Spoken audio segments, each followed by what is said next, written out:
Good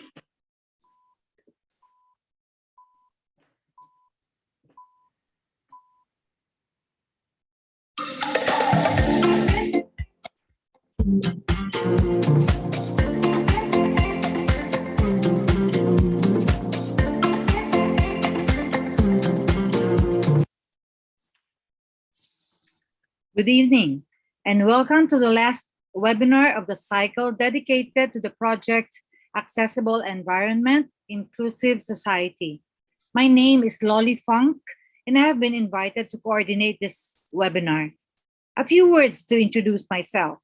I am about 5'6.5" tall. That's about 1 meter 68. I wear glasses. I have black straight hair, short shoulder length. I'm speaking to you from my home in Manila, Philippines, and I have a white bookshelf behind me. I am a widow. I have 4 children. I work as an architect, educator, and a community builder. And I'm very happy to be here with all of you. This webinar is part of a process of training and discussion to spread a culture of accessibility in the environment, thinking of a world where no one, regardless of their physical or cognitive condition, encounters more barriers that may affect their mobility, limit their relationships, prevent them from full realization as a person and as a citizen of society. In the first webinar, as I said, this is the 4th. So in the first, we began this journey by reflecting on a fundamental dimension of man, which is the limitation. The limitation that becomes a disability when it encounters barriers. In the second and third webinars, we have deepened our understanding through lectures and the sharing of experiences on how to act concretely to remove barriers which are physical to mobility, and then also communication, access to education, information, and culture. You can review the recording of these webinars on the project website because it's all recorded on YouTube. In this last webinar today, we will expand our view at the barriers instead that hinder the inclusion of people with intellectual and relational disabilities. We have 4 video contributions, which we will present one by one. I will introduce the first intervention, and then we will watch the video, and we will go ahead like this until the 4th intervention. The first video is of about 13 minutes, comes from Italy. Mario Sperandini tells us about his 40 years of commitment in a large association that in Italy has marked the history of social inclusion of people with disabilities. Mario speaks to us from the living room of his house with a wall to his back. He has silver hair, he wears glasses, and he has put on a sweater. At his side on the screen is Renzo Andric. He appears as an interviewer sitting in his studio with a gray wall behind him. He too, with silver hair and glasses, he is wearing a green sweater. During the course of the film, images of the city of Macerata and the headquarters of the association appear at times. The film is in Italian with subtitles, but you will hear also someone reading in English. So let us watch it together now.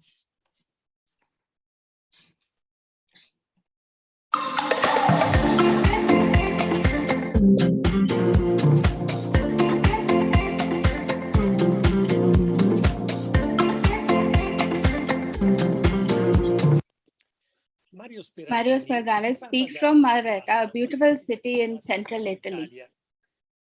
He has been dealing with the rights and problems of a lifetime of people with intellectual disabilities.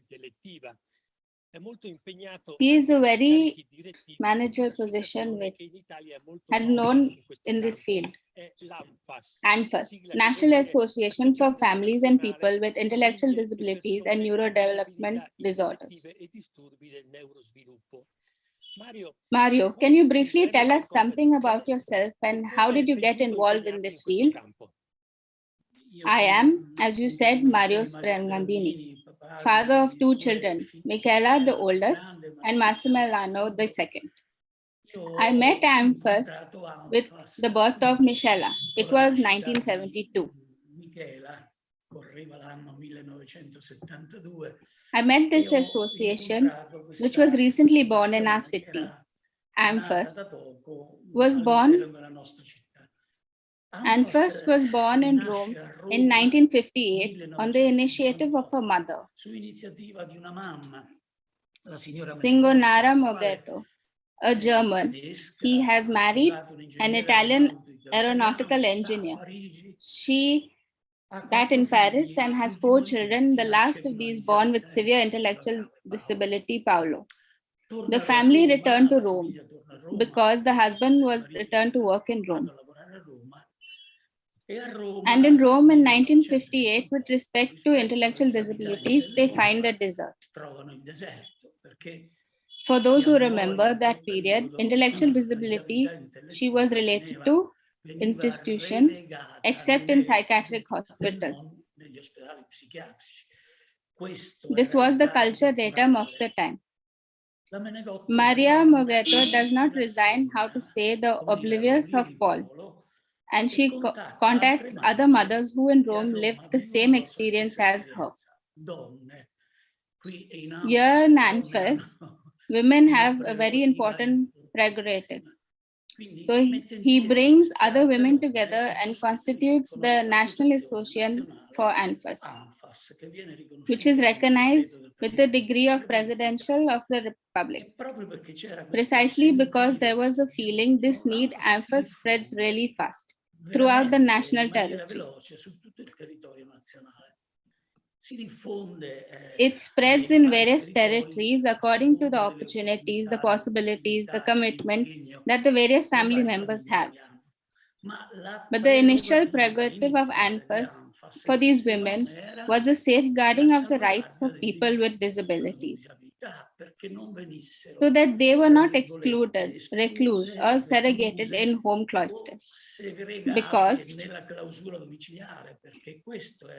this was, as it were, the trend of the time. These women do not resign themselves. I repeat, the association is constituted by a degree of the President of the Republic, and there is a patchy development in the national territory. Today, ANFAS as a whole, it has something nearly about 200 local associations.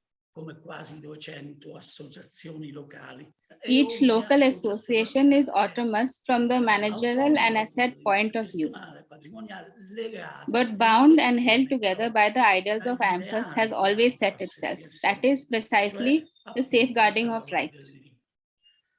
National ANFAS entrusts to each local association the ANFAS brand on the basis of the code that were given ourselves. This code must be respected. In Macerata, I take the leap into my city. ANFAS was born in 1967. Even here, on the initiative of a group of family members that come together and ask the institutions for a space where to give meaning to our children. Then the provincial administration grants a former school. They work to put it back in order, and in the first activities begin. I met ANFAS in 1973. Michela was born in April 1972.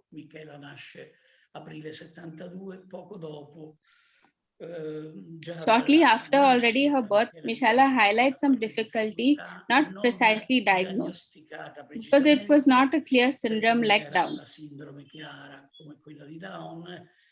There was something else wrong, but no one could even understand what it was. ANFAS Marchetta, after her birth in practice, in addition to these small occupational activities,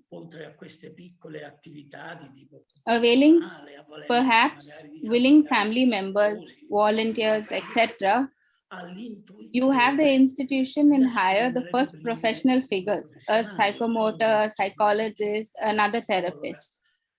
The fact gave Anfas Macheta in those years, in its 70s, the opportunity to have a health accreditation, first with the Ministry of Health, then with regions. The fact allowed to start some rehabilitation activities. We approached with Michela and my wife Giovanna to these associations, where there was a speech therapist who had been indicated to us for the first speech therapy treatments. And here, how to say, I am incepted by some family members. I was now retired, not retired because you never go belly up. I used to work in the mental health department. Some family members asked me to be allowed in the board of ANFAS. And since that day, in some ways, I have been dealing with ANFAS as a whole. Then I had the election in the early 1997 nationwide. So this is my path of commitment, which starts from the province of Michela. She who also time had been diagnosed with Prader-Willi syndrome. You have almost 50 years of commitment in this area. Could you talk to us for hours about the social and cultural evaluation of you seen, as you mentioned, for which you too have your family and your collaborators? You are amongst the barriers is still harder for inclusion, the actions that each should promote one's own territory. In short, the priorities. What do you tell us?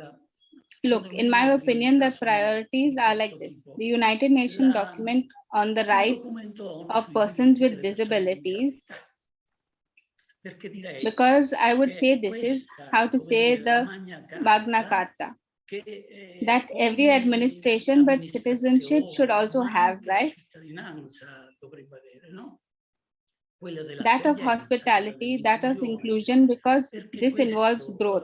Also from a cultural point of view, the whole social body.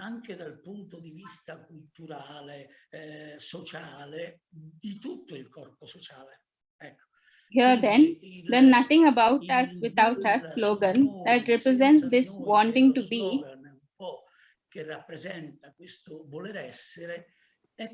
this is what ANFAS is working on, so that we do not forget that there is no answer to that need.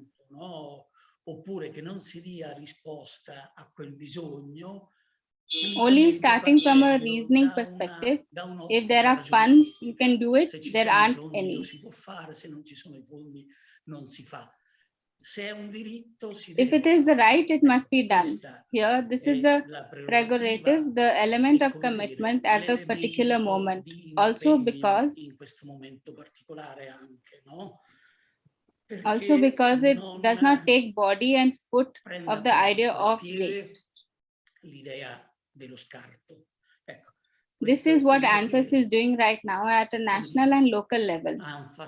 Sta facendo in questo momento a livello nazionale, a livello locale. But everywhere there is a relationship between person, institutions, general relationships. It's very clear that you say one little question to conclude. It seems to me that in your experience and yours in Macheta, but also of the sections, see how the commitment of disability issues, which seems a specific commitment for a small slice of population, actually have a positive impact on the whole community, on the city, and also on a more general level, produce more cohesive, liable, and sustainable communities. Do you think it's true? In your experience, even Macheta, have you seen the city growth thanks to your commitment? Look, there is no doubt in the sense that ANFAS Macheta at least This is the feeling, our feeling, which I have also tried to bring in the board of directors and in the relationship with collaborators, is precisely that of how to say. ANFAS is not someone's counterpart. This is an association that he wants to show every day that his actions, that disability can be of great value if the social body as a whole knows how to recognize this value. Un grande valore se l'insieme del corpo sociale sa riconoscere questo valore. We have been committed over time to having relationships of a certain type with institutions. For example, we have demanded in the city council that a motion be made to take as a management paradigm, for example, the United Nations document on the rights of persons with disabilities. It was accepted, and therefore the social services, when they have to open a service or do something, the first intercurator of them in ANFAS is sitting at the consultation table, helps to determine what is the best to do for this or that, and we make ourselves available to act together with the institutions. Therefore, not counterpart, but part to heal this social body. Because it is also the goal of ANFAS. Carry this message, this seed that makes it grow, a culture of hospitality. We have fought these battles in these years, this commitment, putting all the passions and efforts that comes with it, from also being parents, family members, sometimes making incredible mistakes, but it is like this. Those who do not make mistakes, then converting. But the line, the north, the direction is that to have the community at heart and not just at the specifics of disability. This is the commitment that every day we try to put in our actions, in our beings. Thanks, Mario, for your testimony. Thanks to you, and have a good day.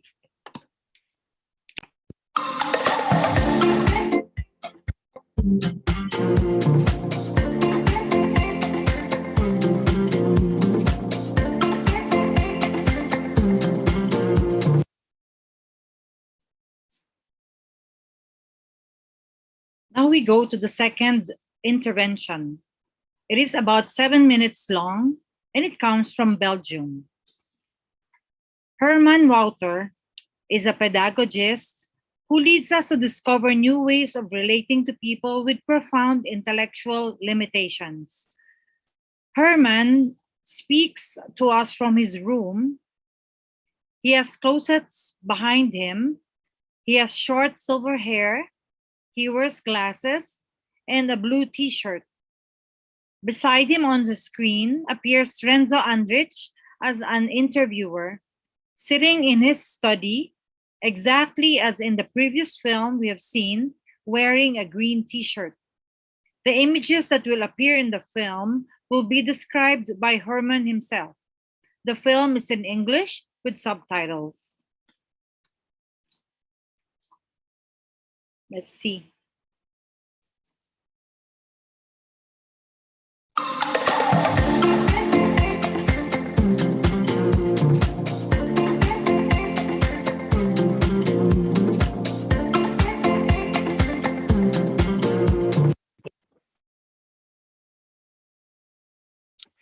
Hi, Herman. Thank you for being with us. Herman Wouters is from Belgium, has a background in special education, and has been working for most of his professional career with people with severe and profound intellectual disabilities. Herman, could you please briefly tell something about you and your work? So for the moment I'm retired, but I started my career as a caregiver in a unit of persons with intellectual disability. And then I worked for about 40 years as a master in special education in a facility of persons with a profound and severe intellectual disability. And there I coached, supervised, and supported the caregivers in their units of about 10 persons with intellectual disability. In the last 12 years, I received also a grant to do theoretical and practical work about behavior problems. And so I attended, carried out, organized a lot of lectures and masterclasses all over the world, in Europe, in the United States, in Canada, in Africa. Well, in your experience, what are the key points for entering into relationships with a person with profound intellectual limitations, or establishing a good reciprocal communication? Although I can imagine that no person is equal to another, there may be some basic principles we have to learn. Well, okay, most of the persons with intellectual disability I worked with don't speak. They haven't verbal language. So the non-verbal communication with them is very important. And as a caregiver, you have to focus on this level of communications. This means that in real situations, you must do a very good observation of the non-verbal language. Look at gestures, movements that start, sounds and variation in sounds, postures of the body. And then as a second stage, you can do the interpretation of what you see. While you're observing the movements of a person, you have to interpret what is going on inside of the person on that moment. What are his or her sensations, emotions, motivation? Is she or he cooperating or expressing more resistance, a strong resistance, a moderate resistance, a weak resistance? And so when you are creating a non-verbal dialogue, a little bit like a mother with a baby, you create also reciprocity and a moment of companionship as a very important moment of social inclusion. Important for us, but also for persons with a profound intellectual disability. Oh, that is very, very interesting. And could you make just an example? Yes, let's bring the example of a dialogue with Timmy. He's an adult with a profound intellectual disability and a developmental level of about 6 months. I show you a brief video clip, but I need to explain it a little bit before. In the scene, you will see the music therapist is first singing.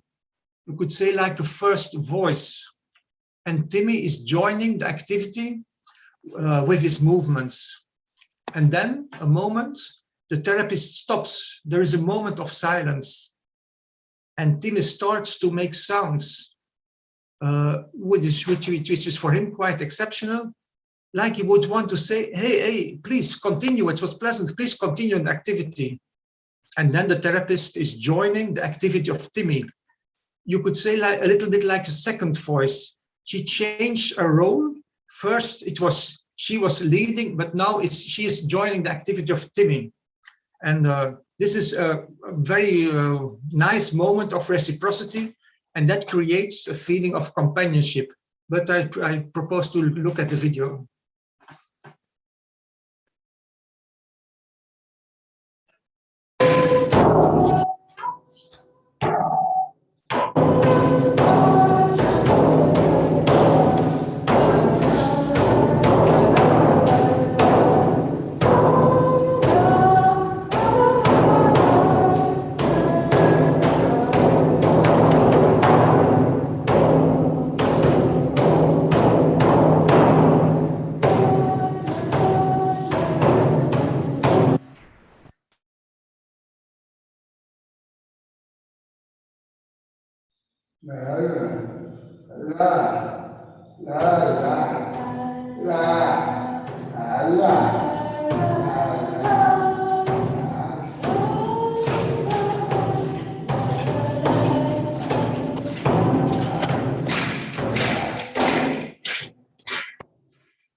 So thanks, Herman. Very, very impressive.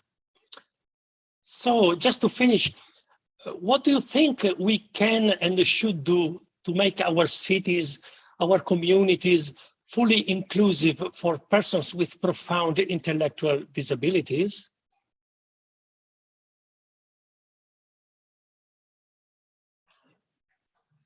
Well, one of the things I would like to say is that there is a lot to do all over the world to accept persons with a profound intellectual disability as human beings with a sensible life. Even if they have a tremendous need to be cared, even if they will never be independent, they need caregivers able to communicate in a non-verbal way and able to listen to their whispering.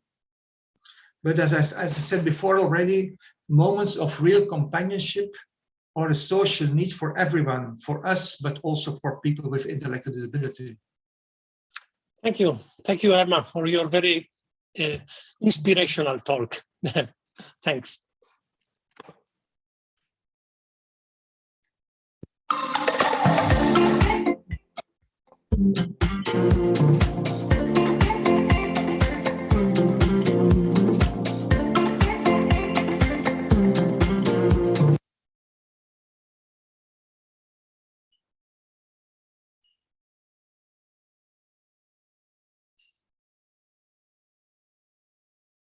Okay.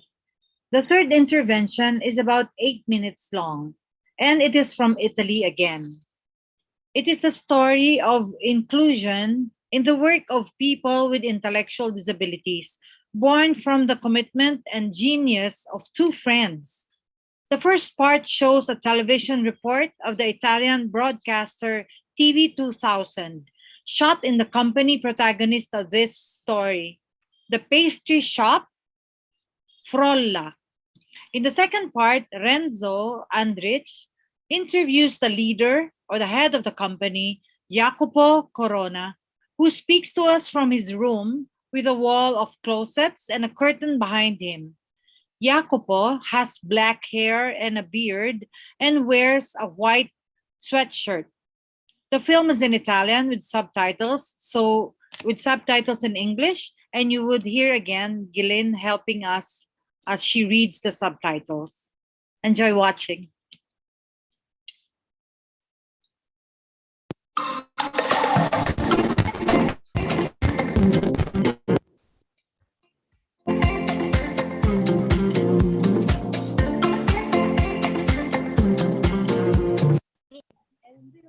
It's a pity you can't smell these cookies because they smell of goodness. This is a credit for a special ingredient, them.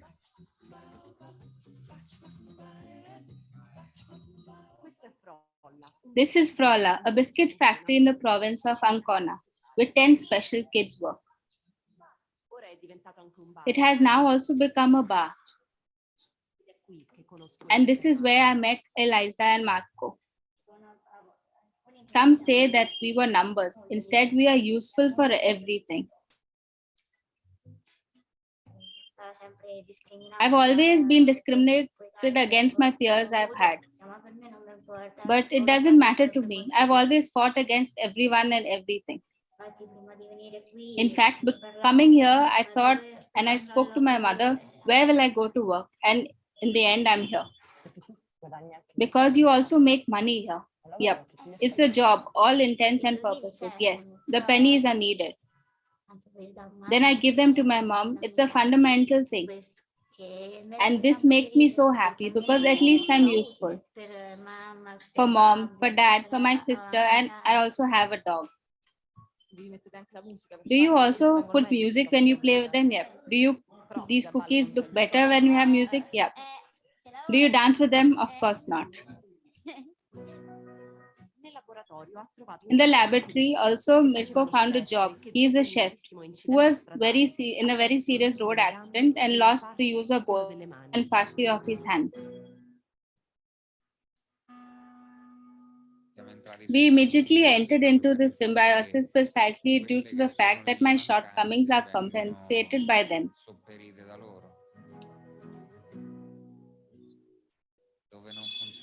Where the legs don't work, maybe I have good legs in them, good hands in them.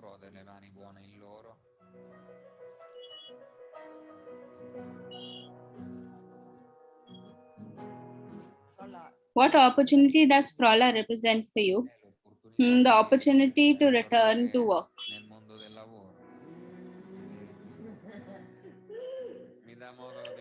It gives me the opportunity to work with a smile. Frola is more than a job, it's a real family. Do you like working with Marco? Yes. The thing I like is that we get along well. That is important. He is right. I love you. We are a big family because the job friendship better be established. It is essential because without friendship and without love, without anything, what is a job? It's just to say, we're here, just here. The father of this family is Jacobo, a 26-year-old pastry chef who came up with this whole project. For us, he is a brother. Everything he does for us, no one would ever. And in fact, he is so special that we all love him very, very much. I have a fire inside me. Thanks to Jacobo, it expands.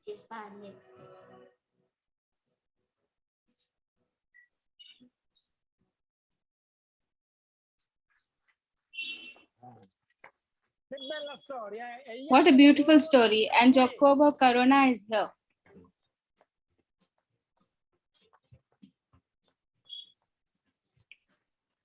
Here, now let's steal Jacobo from the TV stage.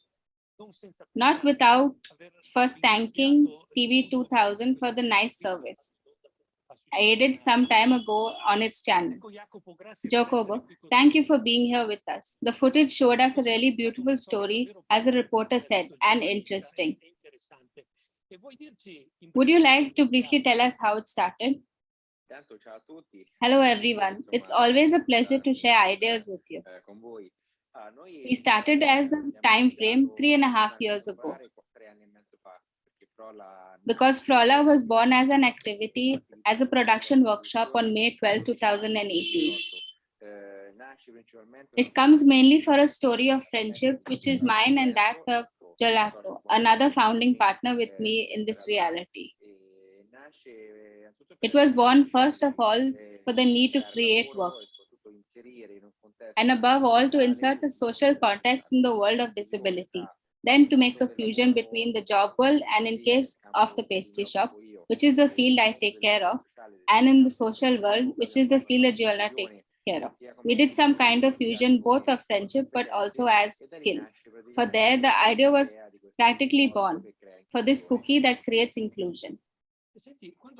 But listen, where does it come for job inclusion for a person with disabilities and especially with intellectual disabilities?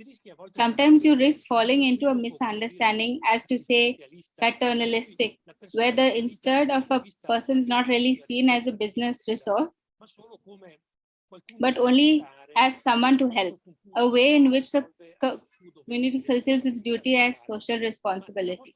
But in your enterprise, it seems to me that you are going far beyond this concept, right?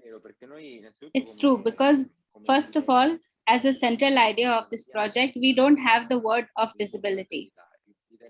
The central idea of this project is to sell the quality of the product. So we worked a lot about the product quality because we believe that through freedom, the real added value of Frola is the quality. In the sense that the cookies are flagship product, That's obviously over time we have been expanded our proposals are made with recipes with raw materials of the highest quality. This is because we didn't want to see that we still do not follow into this trap to depend on pity. That is, we don't want people to come to us because of pity people, because there is a social purpose. We must enhance the qualities of the guys who serve us. Kids who have disabilities certainly serve, but the concept that is that we have to be good to make sure autonomous in the concept of inclusion. True inclusion is not creating a situation in which people come to make a donation. We don't accept these things here. We want to sell our products because we are clever at it. And then we have to be even better in knowing how to communicate it. And also all the knowing how to enhance what is seen as a deficit as an added value. Please listen, on the basis of this experience of you and your team, can you tell us some points that we can consider fundamental in those who, like you, want to do a true inclusion network? What needs to be done and what should not be done? Yeah, we basically base ourselves first on a concept of sharing. For me, sharing is a fundamental value. In the sense, both are values, but also as ideas is opening towards society. Hence, here we try to share our choice of life, because basically it's a choice of life that makes it normal.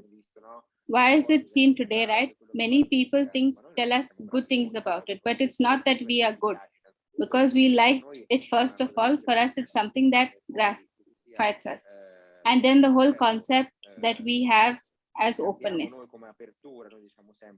We always say that the Frola, we don't have the doors open, we don't have customers, because we must be the first to welcome. Consequently, people must enter with a free context in which they can quietly express themselves as ideas, but also as practice. What they think is best, they can carry in ourselves as a value within a cooperative, which is actually a community or rather a family.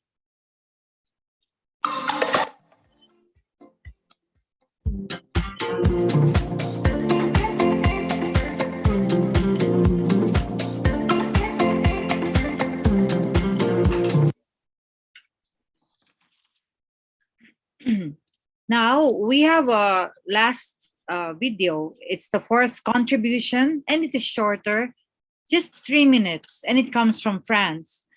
Benedicte Draillard is a city councillor of a large city, and she tells us how, from knowing a person with Alzheimer's disease, she came up with an idea, as simple as it is easy to implement, to promote inclusion. Benedicte speaks from her home. She has a window behind her. Her hair is white. She wears glasses and is wearing an orange because she's wearing an orange jacket, which she's wearing a dark jacket with white dots. You will see, but for those who may not see, I'm describing it. The film is in French with English subtitles. Ghislaine will also help us as she reads the subtitles. Let's watch it.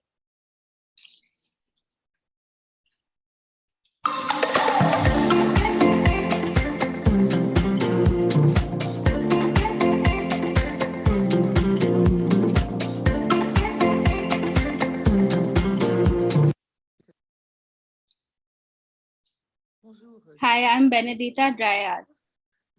I live in a beautiful city, Lyon, in the southeast of France, with a metropolis of 1,400,000 inhabitants.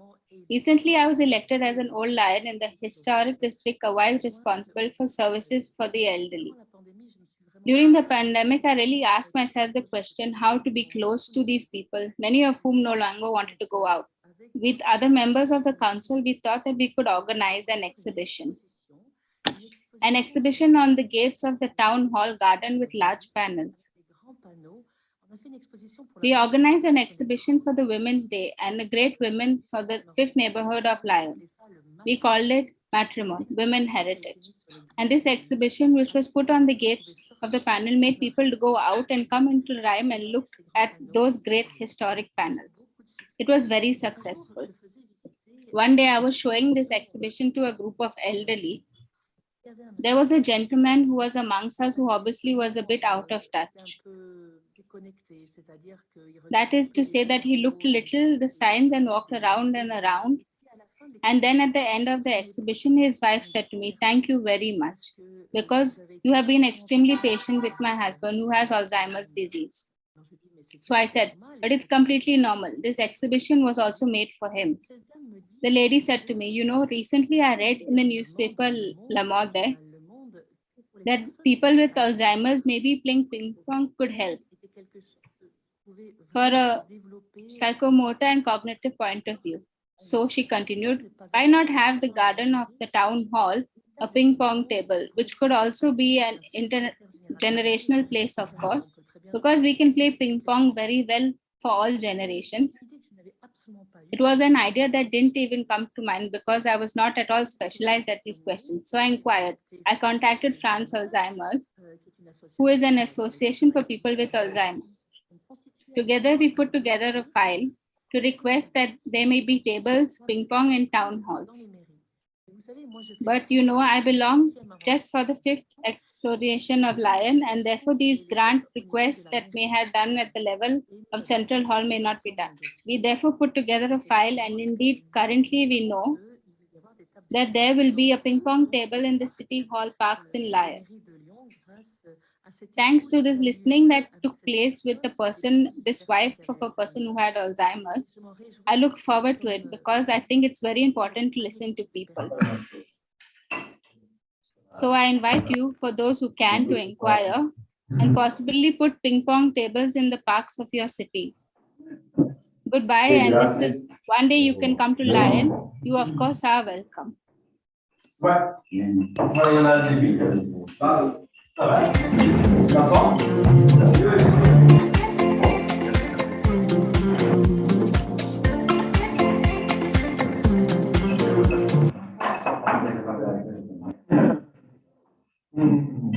So there you are. Listen to Thank you. So we have heard 4 wonderful experiences, sharings, and it would be nice also to hear from you. If you check the chat box, we have posted there for those who may want among you the Padlet. And if you don't know how to use it, you just click it and you're immediately brought to a tab, and you may see that you just have to click the plus sign, and that way you can be able to share something. If you don't want to say it, you can write it down so that it also remains documented.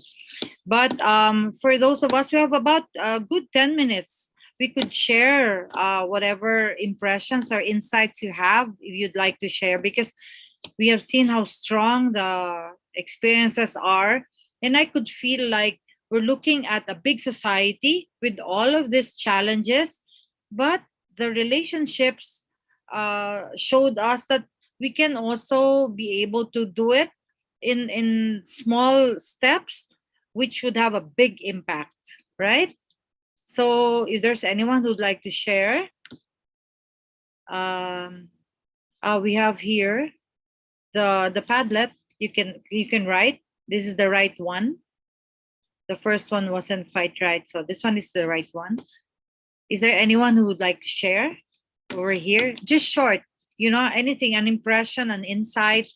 It's always good to listen to each other. We're not a lot, so we may have time. You have a good 10 minutes, really. We'd like to thank all those who have shared in those videos. Very inspiring. Were you inspired too? Yes, Herman. Maybe Yes. I can say something. I was, let's say, a little bit impressed in the first video, because also in my country, a lot of initiatives. You say initiatives are started by parents with people with handicapped children. So I think it's an important mean to start things when you have parents have handicapped children. And when they try to do something for society, I think it's an important mean to do something in the country. Yes, I agree. I agree. In fact, in the Padlet, the question that was asked there was like, what can I do in my area or territory after listening to everything? There you go. This is how the Padlet looks like. If you click the one that's in the chat, you will be brought here, and there's a plus sign there. You may, if you're shy, I hope not, because we're not allowed, as I said. But exactly as Herman shared, how he was impressed by the first experience. Now there's Renzo. Please share. Renzo. Yes, I have a question for Herman. It was your point was very interesting about how to communicate with people with profound intellectual disability. So I wonder, in the last years, we had some new technologies, for example, sensory rooms like maybe the Snoozerland that you may know, or some equipment where you can just push a button and to get a reaction and things like that. Could bring some important progress in the relation with people with intellectual disability, at least just to disseminate the idea that you can communicate with them, because I think there is a big prejudice that you can't, and we have to demonstrate that you can't. What is your feeling? For sure, sometimes people say that you cannot communicate with people of that level, but it's not true. It's only we have to adapt our way of communicating. It's like when you're communicating with babies. From the first weeks, you have communication by doing the same thing, by stimulating reactions, by being together in the same environment. So there is a lot of communication, but sometimes people think when you can't talk, you can't communicate, but that's not true. It's really not true. But you have to discover it yourself, I think, to see this, to see that it is true. I think, yeah, okay. But it's like with babies. That's an important experience that everyone has with babies. From 1 to 2 weeks, you can communicate. No. You know, I would like to comment on that also, because just the other day I saw something, a film, and instead this is for one who has Alzheimer's, and so like we're talking about a person who exactly as Renzo described, that maybe could you communicate to them or not? And now Herman tells us that even a baby you can communicate, but even those with Alzheimer's, because the nurse said sometimes they will just cry, and she begins to worry, oh my God, why is she crying? I mean, maybe they remembered something, and so you know that there is something happening there. And so it's true, we always have to make that effort to reach out. And here on the Padlet, someone wrote, it would be nice to write your name also beside it. You click the 3 dots, you can put your name after you're sharing. Here it's written here, reciprocal communication with Tommy or Timmy, who has profound intellectual disability with music therapist, enlightened me how to observe and listen to body language. This is true. Because who would have known? Herman, you were the one who shared it, and you said that he had the mind of a 6-month-old baby. But then when the music stopped, he urged that the music continued, and that's amazing. I was also very touched by it. Right? The video was not good. I maybe also for you it was, the video stopped at a session moments. I didn't like it so much, but it's very important. But like you do with your little children, you participate in the same activity, and then you can change your role a little bit. You can wait a little moment, and then by waiting, you see that Tim was very, very excited that, oh, why you stop? I want to continue. I want you to continue, and it's a way of communication, and it's quite easy to do it once that you listen to the non-verbal communication. It's quite easy to have a communication. I have it with every of my profound intellectual disabled persons. I have that kind of communication. Even with my grandchildren, I have that kind of communication. I be there very observing, and then I try to wait a little bit to see what is the reaction of the child, and then you can continue your communication. It's quite easy. It's quite pleasant. It's quite pleasant also. It's okay. Yeah, that is very strong, really. Oh, so the first one was from Cynthia. Yes, thank you, Cynthia of Myanmar. And then the next one from Ghislaine. I think we treat them instead of zeros to heroes. That's nice. Zero to hero. The whole community will change their thinking about the differently abled. Even that term, differently abled, meaning they are not able to do a lot of things, but they're able to do more things. I mean, other things also. And it's such a great discovery when we find out they cannot talk, but they can appreciate music, or maybe they have the right beat, right? And so even that is a learning for us. And you know what? I saw so much a big heart. Really, it's the big heart of everyone who was there, and it's such a conversion. Really, it makes you think of all the other relationships we have. Right? This is so good. Is there anyone else who'd like to share? We still have time.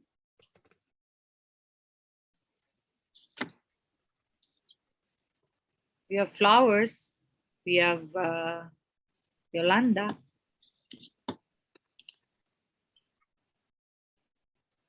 Marina.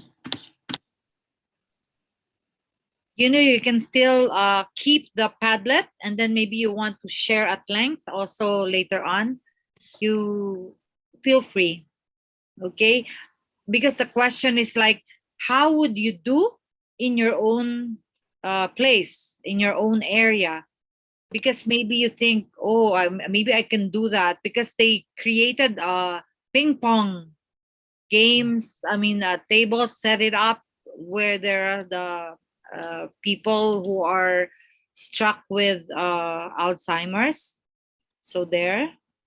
And then to be more open, you know, that young man who started the Frolla, no? The bake shop where they make cookies. He said that it's just a question of openness and the quality of the product. Can you imagine? What a risk when you think that maybe disabled people, can they really contribute? But maybe the atmosphere helps everyone to do their best. That's amazing, right?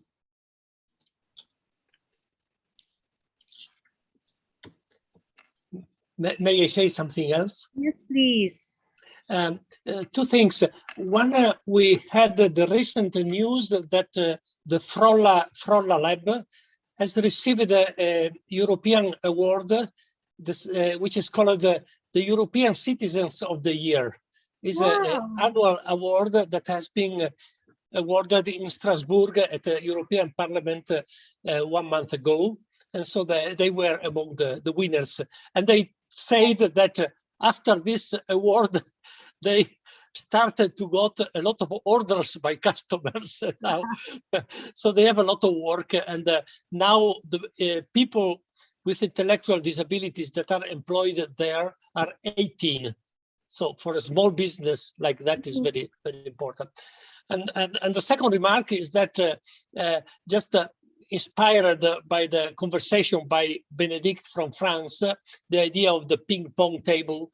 Yes. You know, of course, we may discuss on a scientific viewpoint if it is good or not, but I think her idea was to create places where people meet and are attracted to go there. And there you start a relationship. And you know, this is the first step to integration, where you are aside a person with the problem. You stop fearing or being afraid of him or her, like, you know, people with Alzheimer's, sometimes we are scared. But when you discover that you can do something together, that is the the key point to break the mental barriers. So I think that experience were very small things, very practical, very minimal, we can say, but very important on a cultural viewpoint. True, true. I appreciate that because it's true that sometimes you think that it's the children that need to be taught. Instead, now with intergenerational exchange like that, you play ping pong, and then of course it's not just the two of them, the people who watch, and so the impact is bigger. That's why I said earlier, a simple act between human beings has it creates ripples and it reaches so many other people. And I like what you shared, Renzo, about being awarded, no? Because when you recognize such an act and then more people hear about it, and this means that we create a mentality that maybe we hear of a lot of violence in certain parts of the world, but when you see that there's a lot of love going around, then you start to believe in humanity again, and we need a lot of these things. So I really challenge everyone, no, that with this last webinar, we may be able to bring ahead this thinking to create a more inclusive society among us by talking about it. This webinars are recorded, and you can go back to them. Spread the word. Tell your friends about it so that we can really create a greater community among us that is more inclusive and making our spaces, our environments more accessible to more people so that it will be a much more beautiful world for everyone. Don't you think? Yeah. Yeah. So we'd like to thank you for being here with us tonight. It is such an enriching experience. I would like to personally thank for having given me also this chance to participate concretely by bringing along the conversations. But it's really you who makes it fuller and makes it really possible for us to bring ahead this way of thinking. And I hope we never stop, that this is just the beginning, right? I hope also we stay in touch because I personally have been very much enriched. And so we bring it ahead. If there's anyone else who would like to say something more. Okay. Okay, so as I said, the whole team of the AEIS would like to thank each one of you. Please keep sharing and please bring it ahead because there's no other way that we can make the world much more beautiful as it is already for us who have discovered this way of life. So thank you very much and good night. Okay. Bye-bye. Bye-bye. Good night. Good night.